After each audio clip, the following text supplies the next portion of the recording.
ऐसे हैं जो नॉन बीजेपी रूलिंग स्टेट्स के हैं, लेकिन पूरा का पूरा। मैं आप सबको रोक रहा हूं। उत्तर प्रदेश के मुख्यमंत्री कोविड के होने के बावजूद इस समय एक प्रेस कॉन्फ्रेंस कर रहे हैं। योगी आदित्यनाथ करें हुआ क्या, योगी आदित्यनाथ की प्रेस कॉन्फ्रेंस कि जब नवंबर से लेकर के मार्च के यानी फरवरी के अंत तक ये 4 महीनों में कोविड के मामले बहुत कम आए, तो कंपनियों ने अपना प्रोडक्शन कम कर दिया। कंपनियों के प्रोडक्शन के नाते ये चीजें सामने आई कि रेमडेसिविर नहीं था। अचानक इसकी डिमांड बढ़ी, अचानक बढ़ी तो किसी भी कंपनी को अपने प्रोडक्शन को बढ़ाने में कुछ समय लगता है और फिर वह उसकी सप्लाई की चेन को बनाती है। कुल 6 कंपनियां भारत के अंदर रेमडेसिविर बना रही हैं। भारत सरकार ने कुछ नई कंपनियों को ऑर्डर दिए हैं, उनमें उनके पास पहले से ही बाहर के भी ऑर्डर थे। उन स्थितियों में भारत सरकार ने, जैसे उत्तर प्रदेश का वो किया कि 10 दिन के लिए उत्तर प्रदेश को 1,20,000 रेमडेसिविर मिलेंगे। हमने उसका उसी प्रकार की एक व्यवस्था बनाई। कुछ रेमडेसिविर हम लोगों ने कंपनियों से सीधे बातचीत करके लिए और फिर वहां से अपने स्टेट प्लेन भेज करके उनसे मंगवाए, जिससे यहां पर लोगों की आवश्यकताओं की हम पूर्ति कर सके। ऑक्सीजन के लिए भी इसी प्रकार की एक चेन बनाए। उत्तर प्रदेश में मुझे लगता है कि उत्तर प्रदेश में ऑक्सीजन की किल्लत दिल्ली की तुलना, आखिर दिल्ली में तो हेल्थ इंफ्रास्ट्रक्चर का सबसे ज्यादा पैसा खर्च होता है। दिल्ली की कुल पॉपुलेशन कितनी है? 1,75,00,000 और 1,75,00,000 की आबादी में हेल्थ इंफ्रास्ट्रक्चर का सर्वाधिक पैसा वहां पर सेंट्रल गवर्नमेंट का भी और दिल्ली सरकार का भी खर्च होता है। उस सब के बावजूद उनके यहाँ 6 वर्ष में एक भी ऑक्सीजन प्लांट नहीं लगे और उत्तर प्रदेश ने इसी दौरान 32 ऑक्सीजन प्लांट लगाए हैं अपने अलग अलग हॉस्पिटल में। हम लोगों ने पिछले 4 वर्ष के दौरान हमारे हर बड़े मेडिकल कॉलेज में, संस्थान में हमारे ऑक्सीजन प्लांट हैं।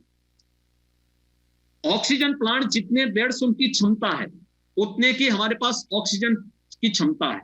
जैसे आप SGPGI में जाएंगे, उनके पास जितने बेड्स हैं जो फंक्शनल रहे हैं उतने का उनके पास ऑक्सीजन प्लांट है। लेकिन अगर हमें अतिरिक्त बेड देने पड़ेंगे तो उसके लिए ऑक्सीजन की आवश्यकता, क्योंकि एक तो कोविड पेशेंट में खासतौर पर अगर जो व्यक्ति समय पे उपचार नहीं करा रहा है, लापरवाही कर रहा है, HFNC की उपयोगिता जब होती है तो इसमें कई गुना ऑक्सीजन की आवश्यकता इसमें पड़ती है। तो ऑक्सीजन एक तो ये, और इसीलिए हम लोगों ने पहले से ही एक तो ये व्यवस्था यहां पर प्रारंभ की थी। हर एक हॉस्पिटल में ऑक्सीजन का अपना प्लांट हो, इसकी तैयारी बड़े मेडिकल कॉलेजेस में भी, बड़े 300 बेड के हॉस्पिटल में हमने व्यवस्था पहले ही अपनी शुरू कर दी थी। 39 हमारे ऑक्सीजन प्लांट नए लगने के ऑर्डर पहले से प्लेस हुए हैं, पहले से दिए जा चुके हैं, जहां पे हम ऑक्सीजन प्लांट लगाएंगे और वहां पर हमारी ये कार्रवाई चल रही, क्योंकि उस क्षमता सीमित है, कंपनियां सीमित हैं, उसकी प्रोसेस की एक प्रक्रिया है।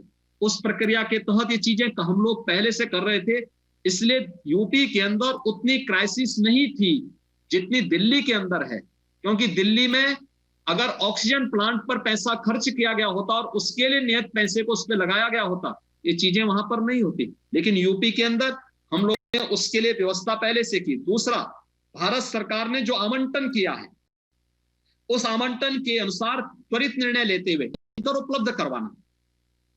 हमने जैसे ही यहां भारत सरकार ने आवंटन की प्रक्रिया ली और ऑक्सीजन को आवंटन की प्रक्रिया के साथ जोड़ा, तो हम लोगों ने जितने भी प्राइवेट टैंकर थे उन सभी को टेक ओवर करते हुए यहां पे गृह विभाग के अधीन एक कंट्रोल रूम बना दिया और कंट्रोल रूम के माध्यम से प्रत्येक टैंकर को GPS के साथ जोड़ करके उनकी ऑनलाइन ट्रैकिंग करनी हमने शुरू कर दी। और उसके बाद हम लोगों ने व्यवस्था की। फिर हम लोगों ने रक्षा मंत्रालय के साथ संवाद बनाया। भारत सरकार के सहयोग से हमें रक्षा मंत्रालय के विमान मिले। हम लोगों ने टैंकर यहां से रांची पहुंचाने का कार्य किया और रांची भेजने के बाद फिर वहां से, क्योंकि खाली टैंकर तो उससे भेजे जा सकते हैं, लेकिन वहां से फिर ट्रेन से वह ऑक्सीजन भर करके वे जहाज नहीं लेके आते हैं, इसलिए हम लोग वहां से ट्रेन से लेके आ रहे हैं। आपने देखा होगा पिछले 3 दिन के अंदर दूसरी ट्रेन आज लखनऊ में ऑक्सीजन लेकर के पहुंची है। ऐसे ही हम लोग जामनगर से भी हमें अप्रोच रिलायंस ने भी किया था, कि उन्होंने भी और टाटा ग्रुप ने भी किया था, अडानी ग्रुप ने भी किया था, वो ऑक्सीजन देना चाहते हैं यूपी को। हम लोगों ने किसी से सिलेंडर मांगे, कुछ से टैंकर मांग रहे हैं, कुछ लोगों से अन्य व्यवस्थाएं कर रहे हैं। आप सोचिए कि हमारे पास उत्तर प्रदेश में कुल 32 टैंकर थे और हमने पिछले एक सप्ताह के अंदर प्रदेश के अंदर लगभग 72 टैंकर वर्तमान में हमारे चल रहे हैं ऑक्सीजन के, जिससे ऑक्सीजन की आपूर्ति हर जनपद में सरकारी और प्राइवेट हर हॉस्पिटल में हो रही है। समस्या ऑक्सीजन नहीं, समस्या एक उन जमाखोरों का है जो अनावश्यक रूप से स्थिति को पैनिक बनाने का प्रयास कर रहे हैं। एक दूसरा, जिसको ऑक्सीजन की आवश्यकता नहीं, जब वह भी लाइन में खड़ा होता है तो एक उस जरूरतमंद का हक मारा जाता है जिसको वास्तव में होम आइसोलेशन के दौरान भी उसको ऑक्सीजन की आवश्यकता है, या बहुत सारे श्वास के रोगी होंगे जिनको पहले से डॉक्टर ने सजेस्ट किया है, उसका हक वो लोग मार रहे हैं। और मेरी इसलिए अपील थी मीडिया से कि हम अपने यहाँ पैनल डिस्कशन कराते हैं तो इसमें पैनल